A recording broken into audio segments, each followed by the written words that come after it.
abrir uma franquia sozinho ou abrir uma franquia com sócio? Eu, particularmente, já tive nos dois cenários, tá? Então, tudo é um grande depende. É muito ruim, né, as pessoas virem aqui, eu no caso de mentor de franquias, com 18 anos de experiência, falar assim, olha, o melhor caminho é esse ou o melhor caminho é aquele. Mas existe algumas coisas que você precisa avaliar muito bem se você escolher o caminho da sociedade. O caminho da sociedade, ele é muito bom, desde que esteja muito bem definido quais são os papéis de cada um neste processo. Quando você compõe uma sociedade, ela precisa ter uma razão de existir. Ou a minha competência se soma com a competência do meu sócio e juntos construiremos uma franquia de sucesso, perfeito. Ah, eu sou administrativo, meu sócio é comercial, e a gente vai juntar, ele vai sair vender e eu vou ficar aqui cuidando e vai ser maravilhoso o nosso negócio. Perfeito, os dois vão se entender. Então nós temos lá, né, o farm e o hunter, né? O farm é o fazendeiro que cuida ali do negócio e temos o outro perfil que é o sócio que vai atrás da caçada, que vai lá buscar resultado, que vai estar no dia a dia, que vai estar na rua, que vai estar na rede social, enfim, que vai estar fazendo a prospecção comercial do teu negócio.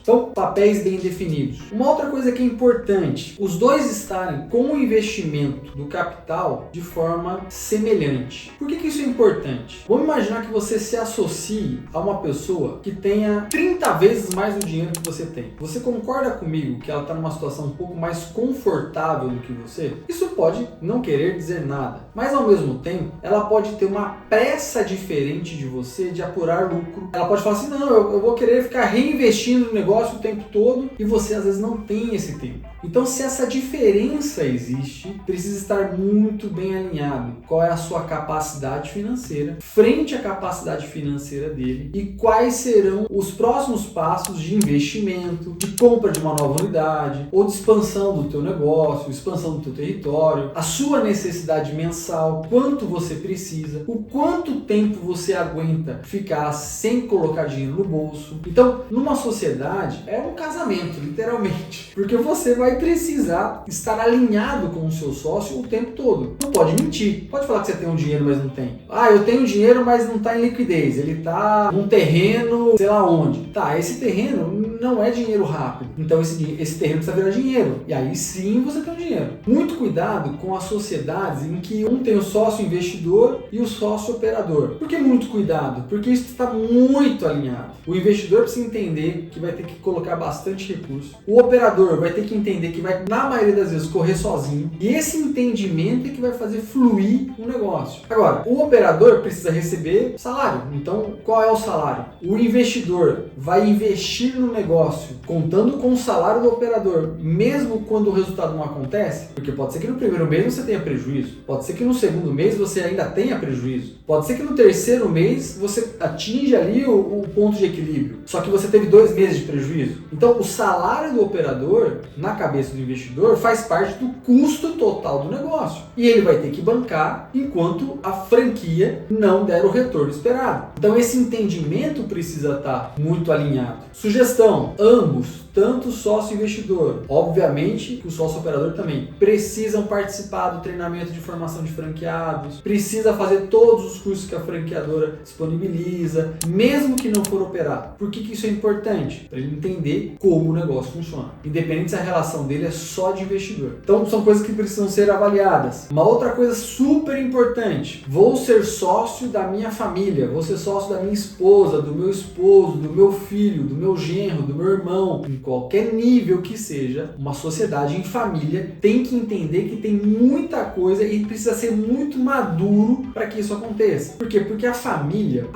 perdoa, não concorda? Eu vou entrar num campo mais... Mas a família tem perdão. Você pisa no pé do outro lá, me perdoa, tá tudo bem, somos parentes, somos irmãos, pai e mãe, marido e mulher. Existe uma relação que precisa ser profissionalizada para entrar no mundo dos negócios. Essa sociedade, ela precisa estar muito mais alinhada, precisa ter uma maturidade muito grande e estabelecer os limites. Então eu conheço muitos franqueados que é marido e mulher, que é pai e filho agora, que já foi marido e mulher, mulher agora é pai e filho. E olha, funciona perfeitamente, mas precisa estar alinhado. Então, conversa sobre empresa, conversa dentro da empresa. Sai da empresa, não fala mais sobre a empresa. Mas isso é fácil quando tá tudo bem, quando tá dando lucro. Quando não tá, começa a estender essa situação para dentro de casa. Principalmente quando você precisa, às vezes, abrir mão de algum conforto, abrir mão de alguma coisa familiar em função da empresa. Então, precisa estar muito alinhado com quem você vai compor essa sociedade e, se for com familiares, precisa entender quais são os limites, quais são as funções, quais são as regras de conduta que vocês vão ter lá dentro. Uma vez, conheci um casal que comprou uma franquia e essa franquia eles precisavam contratar as pessoas. E aí, o marido ia fazer um processo seletivo e ele buscava ali um perfil de contratação que a mulher depois falava, não, essa pessoa não pode ser contratada, não vou deixar uma pessoa dessa trabalhar com meu marido o dia inteiro. E o marido falou, não, mas eu contrato pelas competências técnicas, né? Independente de quem seja. Não, tudo bem, mas a competência técnica tem que ser alinhada a esse tipo de perfil. E ali começava uma situação de desconfiança. E quando você tem uma sociedade, uma franquia, marido e mulher, principalmente se o bolso é o mesmo, a chance de misturar despesas da casa com despesas da empresa é muito grande. Aí que mistura mesmo, na maioria das vezes. Então, vocês precisam se disciplinar e entender que é uma parceria, que existe a parceria afetiva e que essa parceria dentro do ambiente de trabalho, ela tem uma outra dinâmica. Ali são dois sócios. Então, esse entendimento é muito importante, porque senão você pode quebrar a tua franquia. É que hoje a movimentação financeira, ela, na maioria dos negócios, ela é mais digital. Mas no passado, quando você tinha